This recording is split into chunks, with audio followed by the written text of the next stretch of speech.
नीति वचन 18वां अध्याय।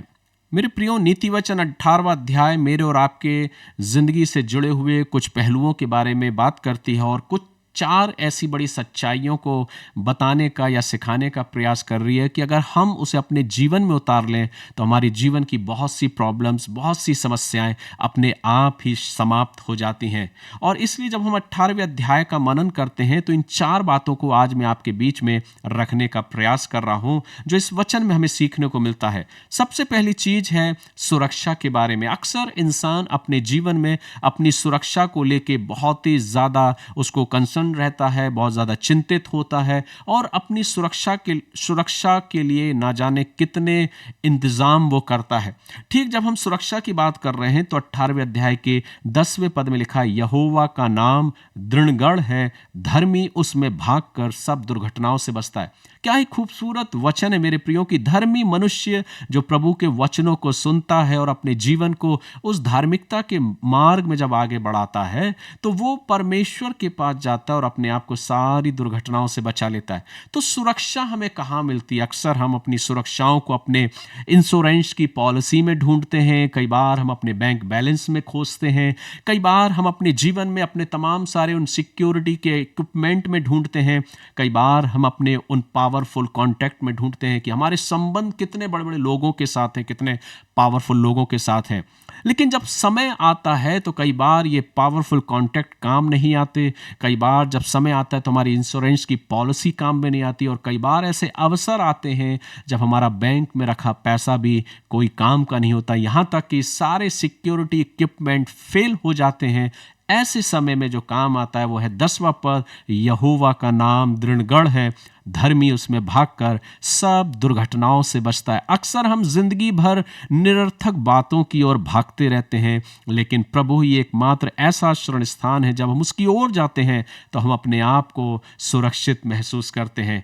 दूसरी जो बात इस वचन में हमें सीखने को मिलती है जो 13वें पद में लिखा है, जो बिना बात सुने उत्तर देता है वह मूढ़ ठहराता है और उसका अनादर होता है। तो इसलिए अगर हम और आप अपने जीवन में अपनी मूर्खता का परिचय देना नहीं चाहते, ये अतिशयोक्ति नहीं होगी कि कई बार हम बिना सोचे समझे, बिना पूरी बात को सुने अपनी प्रतिक्रिया को कई बार हम दे देते हैं। लेकिन प्रभु का वचन सिखा रहा है कि अक्सर हमें सुनना चाहिए, पहले बात को हम समझें, सुने, तब जाके हम उसका आकलन करें, फिर अपने वक्तव्य को, अपनी बातों को हम रखें।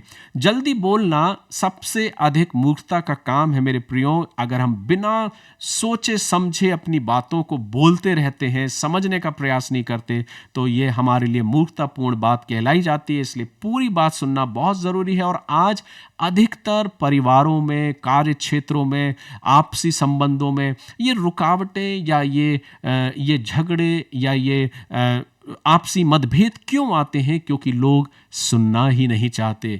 लोग ज़्यादातर बोलना चाहते हैं, मैं सही हूँ, मेरी बात सही है। लेकिन प्रभु सिखाता है, प्रभु का वचन कहता है, जो बिना बात सुने उत्तर देता है वह मूढ़ ठहरता है। अर्थात वचन ये सिखाता है कि पहले हमें बात को सुनना है, समझना है, उसके बाद अपनी बात को, अपने जवाब को हमको और आपको देना है। सो प्रभु का वचन हमें बहुत गहराई के साथ इन बातों को बताने का प्रयास कर रहा है कि हम अपने जीवन में इन बातों को उतारें। और जब हम इन बातों को उतारते हैं तो बहुत सारी चीजें अपने आप सॉल्व होती चली जाती हैं। तीसरी बात जो हमें 21वें पद में देखने को मिलती है, जीव के वश में मृत्यु और जीवन दोनों होते हैं और जो उसे काम में लाना जानता है वह उसका फल भोगेगा। कई बार हम और आप ये समझ ही नहीं पाते कि हमारे शब्दों में कितनी ताकत है। हमारे शब्दों में वो ताकत है जो किसी के जीवन को बना भी सकता है और किसी के जीवन को बिगाड़ भी सकता है, किसी को इंस्पायर भी कर सकता है और किसी को डिप्रेशन में भी ला सकता है।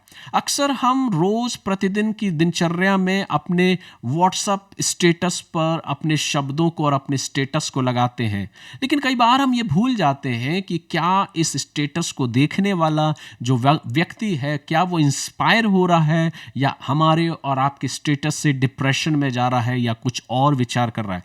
तो ये जो बात मैं आज व्यवहारिक रीति से रखने का प्रयास कर रहा हूं वो ये कि हमारे शब्दों में बहुत ताकत होती है। वो किसी के जीवन को बना भी सकती है और किसी के जीवन को निराशाओं में भी ले जा सकती है। इसलिए वचन कहता है कि जीव के वश में मृत्यु और जीवन दोनों हैं जो उसे काम में लाना जानता है। हमें और आपको ये नीति वचन की पुस्तक यही सिखा रही है कि हमें अपने शब्दों को यूं ही नहीं बिखेर देना है, बहुत सोच समझकर तोल मोल कर अपने शब्दों का उच्चारण करना है और अपनी भाषा का चयन करना है। वचन लिखा है कि वह अपना फल भोगेगा। आज अधिकतर आपसी झगड़े, मनमुटाव, रिश्ते टूटना, परिवार टूटना, बिखरना, रिश्तों में दरार क्यों आती है? क्योंकि लोग सुनना पसंद नहीं करते, अधिकतर बोलना जानते हैं। इसलिए वचन कहता है कि वो ही बोलो जिससे दूसरे की उन्नति हो। सो ये वचन मुझे इस बात को सिखाता। और चौथी और आखिरी बात इस 24वें पद में हमें सीखने को मिलती है कि मित्रों के बढ़ाने से तो नाश होता है, परंतु ऐसा मित्र होता है जो भाई से भी अधिक मिला रहता है। मित्र बढ़ाने से कोई फायदा नहीं मेरे प्रियो। अक्सर हम दुनियावी चकाचौंध में भागते हैं। ज़्यादातर हम अपने इंस्टाग्राम पर अपने फॉलोवर्स की, अपने फ्रेंड्स की लिस्ट को अपडेट करते हैं। हमारे इतने फॉलोवर्स हैं, हमारे इतने फ्रेंड बन गए हैं, हमारे फेसबुक पर इतने फ्रेंड हैं। लेकिन मेरे प्रियो, मैं आपसे इस बात को कहूँगा कि जब मित्र की आवश्यकता पड़ेगी तो कोई भी आपका ना तो इंस्टाग्राम का फ्रेंड और ना फेसबुक का फ्रेंड मेरी और आपकी सहायता करने के लिए आएगा। लेकिन एक ऐसा फ्रेंड है, एक ऐसा मित्र है जो यीशु मसीह है, जो मेरा प्रभु है। वो फेक नहीं बट फेथफुल फ्रेंड है। इंस्टाग्राम और फेसबुक के फ्रेंड तो फेक बन जाएंगे मेरे प्रियो, फेक रहेंगे। वो कभी आपकी सहायता के लिए उपयोग नहीं होंगे जब आपको ज़रूरत है। लेकिन एक ऐसा फेथफुल फ्रेंड है जो मेरा और आपका प्रभु है। इसलिए लिखा है कि मित्रों के बढ़ाने से तो नाश होता है, परंतु ऐसा मित्र होता है जो भाई से भी अधिक मिला रहता है। सो प्रभु का वचन मुझे और आपको यही सिखाना चाहता है कि हम और आप अपने जीवन में इन बातों को चयन करें जो मेरे और आपके जीवन के लिए ज़रूरी है और जो दूसरों के लिए उन्नति करे। ऐसे शब्दों का और ऐसे जीवन को हम अपनी ज़िंदगी में जिए। तो 18वां अध्याय नीति वचन का मुझे इन्हीं 4 बड़ी बातों को, 4 सच्चाइयों को सिखाने का उपयोग करने के लिए मुझसे और आपसे कहती है कि हम इसका उपयोग करें और अपने जीवन में प्रभु की आशीष को पाने पाएं। सो आइए हम आज प्रार्थना करें कि प्रभु मुझे ऐसा जीवन दे, ऐसे शब्द दे कि मेरे जीवन से तेरी महिमा हो, मेरे शब्दों के द्वारा तेरी प्रशंसा हो और मैं अपने आप को तुझ में सुरक्षित महसूस करूं और मैं कोई और नहीं पर मैं तुझको अपना मित्र कहने पाऊं। प्रभु इन वचनों के द्वारा आप सभी को आशीष दे। God bless